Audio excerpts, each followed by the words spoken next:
So one of the students asked me yesterday, how do we get an object that's not a character to be the 3D character? They have an object that the team made, and they want that to be the object that's seen in the 3D camera. So I made this video to show how to change out the rigged 3D character for a character that's not rigged. It's a pretty simple process, so let's begin. Alright, so what I want to show you before we get started is that in your content browser, again, this is the third person game that I set up.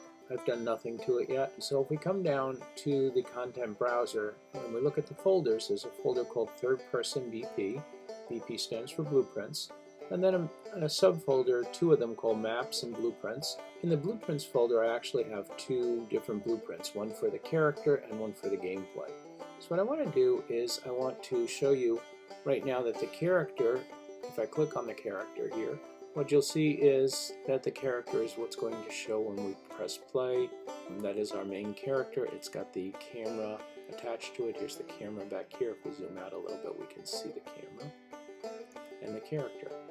And we can make adjustments to that right in here. So what we need to do is we need to open it. And we can go to viewport, and that shows us the character that's selected and all the properties that go with it, the details, the camera. If we click on the camera, it'll show us the camera details. If we click on the character, it shows us the character details. So what I need to do is to bring my object in that I want to switch. So what I'm going to do now is I'm going to open Finder. You can open File Explorer if you're on a PC. And I have it set up so that it's going to the folder where my FBX for the object I want to use is. I'm going to just drag that in, and it's going to give me several options for importing it.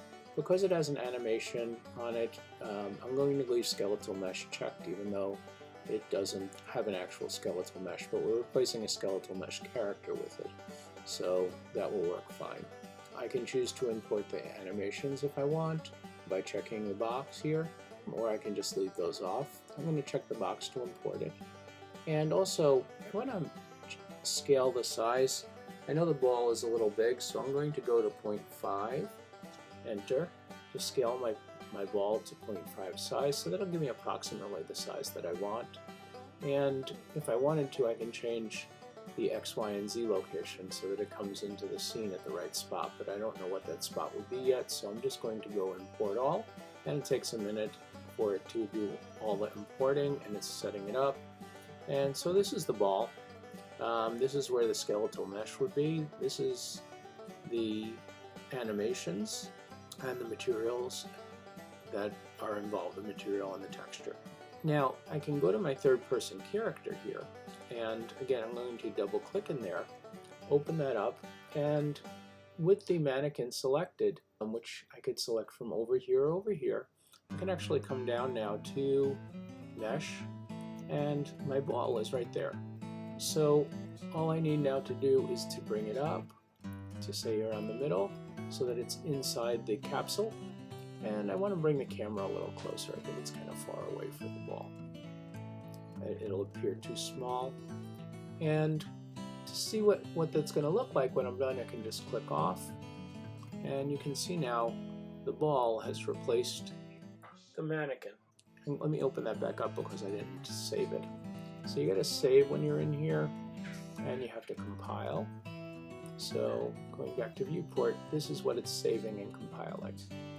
Alright, now when I press play, I am now able to play my game as if I were the ball. I can move around the ball, I can go up the stairs,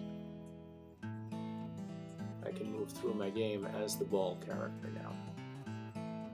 And just like the other characters, if I go off, it brings me down to where I need to be.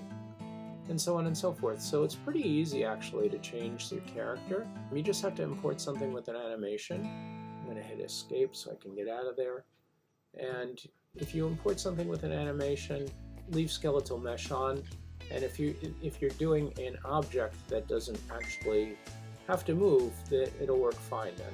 If you just swap it out right in your third person character here just by swapping out the mesh. Alright, so that's what we got.